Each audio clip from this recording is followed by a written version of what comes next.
ಬೆಳಗಾವಿ ಜಿಲ್ಲಾ ಮೂಡಲಗಿ ತಾಲೂಕಿನಲ್ಲಿ ಹೊನಕುಪ್ಪಿ ಗ್ರಾಮದಲ್ಲಿ ಗುರು ಶಿಷ್ಯರಿಗೆ ಅರಿವು ಮೂಡಿಸಿ ಸನ್ಮಾರ್ಗದಲ್ಲಿ ನಡೆಸಿದಾಗ ಶ್ರೇಷ್ಠತೆಯನ್ನು ಮೆರೆಯುತ್ತಾನೆ. ಹೊನಕುಪ್ಪಿಯಲ್ಲಿ ಬಸವರಾಜ್ ಶರಣರು. ಮೂಡಲಗಿ ದಯಾ ಮತ್ತು ಕರುಣೆ ಎರಡೂ ಒಂದೇ ಎನಿಸಿದರೂ ಎರಡೂ ಭಿನ್ನವಾಗಿವೆ. ದಯಾ ಕಾರ್ಯೋನ್ಮುಖವಾಗುವ ಸ್ಥಿತಿಗೆ, ಕರುಣೆ ಎನಿಸುವುದು ಗುರುವಿಗೆ ಕೇವಲ ವಿದ್ಯೆ ಜ್ಞಾನವಿದ್ದರೆ ಸಾಲದು. ಅದನ್ನು ಗುರು ತನ್ನ ಶಿಷ್ಯರಿಗೆ ಅರಿವು ಮೂಡಿಸಿ ಸನ್ಮಾರ್ಗದಲ್ಲಿ ನಡೆಸಿದಾಗ ಮಾತ್ರ ಶ್ರೇಷ್ಠತೆಯನ್ನು ಮೆರೆಯುತ್ತಾನೆ ಎಂದು ಗೋಕಾಕ್ ಫಾಲ್ಸ್ದ ಬಸವರಾಜ್ ಶರಣರು ಹೇಳಿದರು. ಮೂಡಲಗಿ ತಾಲೂಕಿನ ಹೊನಕುಪ್ಪಿಯ ಚಂದ್ರಮ್ಮ ದೇವಿ ಜಾತ್ರೆಯ ಅಂಗವಾಗಿ ಭಾನುವಾರ ಜರುಗಿದ ಕಾರ್ಯಕ್ರಮದ ಸಾನ್ನಿಧ್ಯ ವಹಿಸಿ ಮಾತನಾಡಿದರು. ಚಂದ್ರಮ್ಮ ದೇವಿ ಕೈವಲ್ಯ ಮಠದ ಶರಣಬಸಪ್ಪ ಅಜ್ಜನವರು ಮಾತನಾಡಿ, ಜನರ ಭಕ್ತಿ ಇರುವವರೆಗೆ ಮಠ ಮಾನ್ಯಗಳು ಇರುತ್ತವೆ. ಮಠದ ಭಕ್ತರ ಪ್ರೀತಿ ವಿಶ್ವಾಸದಲ್ಲಿ ಸಮಾಜಮುಖಿಯಾಗಿ ನಾಡಿನ ಶ್ರೇಷ್ಠ ಮಠವನ್ನಾಗಿಸುವ ಉದ್ದೇಶ ನನ್ನದಾಗಿದೆ ಎಂದರು. ತಳಕಟ್ನಾಳದ ಸಿದ್ಧಾರೂಢ ಮಠದ ಆತ್ಮಾನಂದ ಸ್ವಾಮಿಗಳು ಮಾತನಾಡಿ, ಹೊನಕುಪ್ಪಿಯ ಚಂದ್ರಮ್ಮಾದೇವಿ ಜಾತ್ರೆಯು ಕೇವಲ ಜನರ ಜಾತ್ರೆಯಾಗಿಲ್ಲ, ಇದು ಜ್ಞಾನ ಬಿತ್ತುವ ಜಾತ್ರೆಯಾಗಿದೆ. 5 ದಿನಗಳವರೆಗೆ ನಿತ್ಯ ಸತ್ಸಂಗ, ಶರಣರ ಮಾತುಗಳಿಂದ ಜ್ಞಾನದ ಜಾತ್ರೆಯಾಗಿದೆ ಎಂದರು. ಕಪರಟ್ಟಿಯ ಗುರು ಮಹದೇವಾಶ್ರಮದ ಬಸವರಾಜ ಸ್ವಾಮಿಗಳು ಮಾತನಾಡಿ, ಹೊನಕುಪ್ಪಿಯ ಚಂದ್ರಮ್ಮಾದೇವಿ ಕೈವಲ್ಯ ಮಠದ ಬಸಪ್ಪ ಅಜ್ಜನವರು ಮಠವನ್ನು ಆಧ್ಯಾತ್ಮಿಕ ತಳಹದಿಯಲ್ಲಿ ಭಕ್ತಿ ಪಥದಲ್ಲಿ ಬೆಳೆಸುತ್ತಿರುವುದು ಶ್ಲಾಘನೀಯವಾಗಿದೆ. ಸರ್ವಜನರ ಭಾವೈಕ್ಯತೆಯ ಮೇಳವಾಗಿದೆ ಎಂದರು.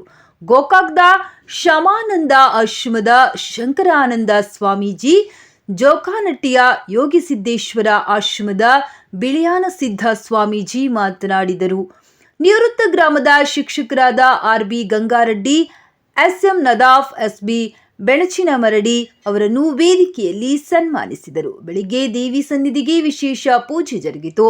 ಮುತ್ತೈದರಿಗೆ ಉಡಿ ತುಂಬಿದರು. 25ಕ್ಕೂ ಅಧಿಕ ಹೊನಕುಪ್ಪಿ ಸೇರಿದಂತೆ ವಿವಿಧ ಗ್ರಾಮಗಳ ದೇವರುಗಳ ಪಲ್ಲಕ್ಕಿ ಉತ್ಸವವು ಭಕ್ತಿ ಭಾವದಲ್ಲಿ ಜರುಗಿತು. ಹೊನಕುಪ್ಪಿ ಸರ್ಕಾರಿ ಪ್ರೌಢಶಾಲಾ ವಿದ್ಯಾರ್ಥಿಗಳು ಪ್ರಾರ್ಥಿಸಿ ಸ್ವಾಗತ ಗೀತೆ ಪ್ರಸ್ತುತಪಡಿಸಿದರು. ಶಿಕ್ಷಕರಾದ ಆರ್.ಎಂ. ತಳವಾರ್ ಪ್ರಾಸ್ತಾವಿಕವಾಗಿ ಮಾತನಾಡಿದರು. ಜಿಎಂ ಕರಿಗಾರ ಮತ್ತು ಮುತ್ತು ಸಿದ್ದಾರೆಡ್ಡಿ ನಿರೂಪಿಸಿದರು.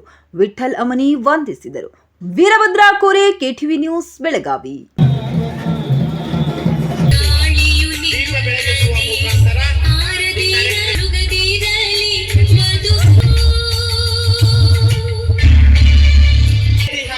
ತುಂಬಿ ಹೋದು ಸ್ಥಿರವಾಗಿ ಬಂದ ದೂರದಲ್ಲಿರುವ ಮರಕ ನೀರನ್ನು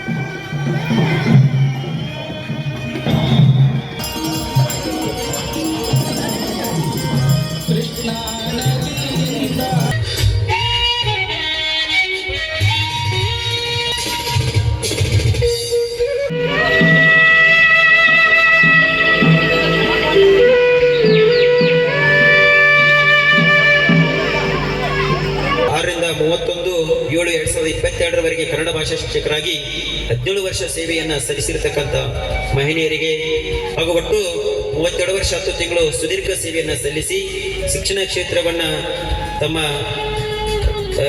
ದೀರ್ಘಾವಧಿಯಲ್ಲಿ ಬಾಳಿ ಬೆಳಗಿರತಕ್ಕಂಥ ವ್ಯಕ್ತಿಗೆ ಗೌರವಪೂರ್ವಕ ನಮನಗಳು.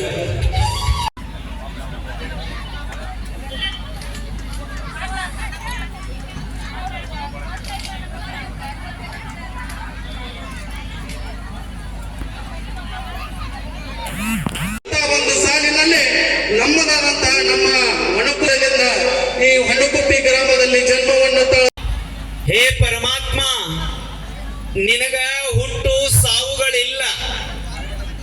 ಯಾರಿಗೆ ಹುಟ್ಟು ಸಾವುಗಳದಾವೋ ಅವ ಗುರು ಅನಿಸ್ಕೋತಾನೆ, ಸಾಮಾನ್ಯ ಮನುಷ್ಯ ಅನಿಸ್ಕೋತಾನೆ, ದೇವ ಅನಿಸ್ಕೊಳ್ಳೋದಿಲ್ಲ. ದೇವ ಅನಿಸ್ಕೋಬೇಕಾಗಿತ್ತು ಅಂತ ಕೇಳಿದ್ರೆ ಅವ ಹುಟ್ಟೇ ಇಲ್ಲ, ಅವಾಗ ವಿಕಾರ ಇಲ್ಲ, ಅವ ಜನ್ಮ ರಹಿತನಾಗಿರ್ತಕ್ಕಂಥವ, ಮರಣ ರಹಿತನಾಗಿರ್ತಕ್ಕಂಥವ, ಅವ ಅಭವ, ಅವಾಗ ಭವ ಇಲ್ಲ. ಆ ಪರಮಾತ್ಮನಲ್ಲಿ ನಿಜಗುಣ ಯೋಗಿಗಳು ಬೇಡಿಕೊಳ್ತಾ ಇದ್ದಾರೆ. ಈ ಪದ್ಯ ನಮಗ ದೇವರಲ್ಲಿ ಏನು ಬೇಡಿಕೋಬೇಕು ಅನ್ನೋದನ್ನ ಪಾಠ ಕಲಿಸ್ತಾ ಇದೆ.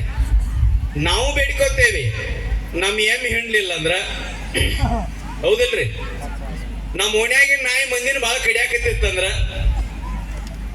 ನಮ್ಮ ಊರಿಗಳ ಸರಿಯಾಗಿ ನೊಗ ಹೊರಲಿಲ್ಲ ಅಂದ್ರ, ಮಕ್ಕಳ ಮಾತು ಕೇಳಲಿಲ್ಲ ಅಂದ್ರ ನಾವ್ ಇದನ್ನ ಬೇಡ್ಕೋತೇವೆ. ಆದ್ರೆ ಶರಣರು ಜೀವನ್ಮುಕ್ತರು ನಮಗೇನು ಬೇಡಿಕೋಬೇಕು ಅನ್ನೋದನ್ನ ಇವತ್ತು ಪಾಠ ಕಲಿಸ್ತಾ ಇದ್ದಾರೆ. ಬೇಡುವೆನ ಭವ, ಹೇ ಭವರಹಿತನಾಗಿರುವಂತ ಹೇ ಪರಮಾತ್ಮ, ನಿನ್ನಲ್ಲಿ ನಾನು ಬೇಡಿಕೋತೇನೆ. ಏನು ಬೇಡಿಕೋತೇನಂತಂದ್ರೆ ಕರುಣ ವಿದ್ಯೆಗಳುಳ್ಳ ಗುರು ಭಜನೆಯನ್ನು ಬೇಡಿಕೋತಂತ ನಿನ್ನ ಹತ್ರ. ಅದನ್ನ ನನಗೆ ಕೊಡು, ದಯಪಾಲಿಸು. ಯಾರಲ್ಲಿ ಅಂತ ಕೇಳಿದರೆ ಗುರುವಿನಲ್ಲಿ. ಗುರುವಿನನ್ನ ಕೊಡು. ಆ ಗುರು ಯಾರಿಗಂತಾರು ಅಂತ ಕೇಳಿದ್ರೆ ಅವನಲ್ಲಿ ಶ್ರೋತ್ರಿಯತ್ವ ಇರಬೇಕು, ಬ್ರಹ್ಮನಿಷ್ಠತ್ವ ಇರಬೇಕು. ಇದ್ರ ಜೊತೆಗೆ ಬಂದ ಮುಮುಕ್ಷುಗಳ ದುಃಖವನ್ನ ಕಳೆದು ಅವರಿಗೆ ಜ್ಞಾನವನ್ನ ಕರುಣಿಸಿ ಮುಕ್ತರನ್ನಾಗಿ ಮಾಡುವಂತ ಸಾಮರ್ಥ್ಯ ಇತ್ತು ಅಂತಂದ್ರೆ ಅವಾಗ ಶ್ರೋತ್ರಿಯ ಬ್ರಹ್ಮನಿಷ್ಠ ಸದ್ಗುರು ಅಂತಾರೆ. ಅವ ಗುರು, ಇನ್ನುಳಿದರೆಲ್ಲರೂ ಇಲ್ಲ ಗುರು. ಸರ್ವಜ್ಞ ಕವಿ ಅಂತಾನೆ, ವರ್ಣ ಮಾತ್ರಂ ಕಲಿಸಿದೊಡಾತಂ ಗುರು, ಪರಂತು ಅವ್ರು ಯಾರು ಗುರು?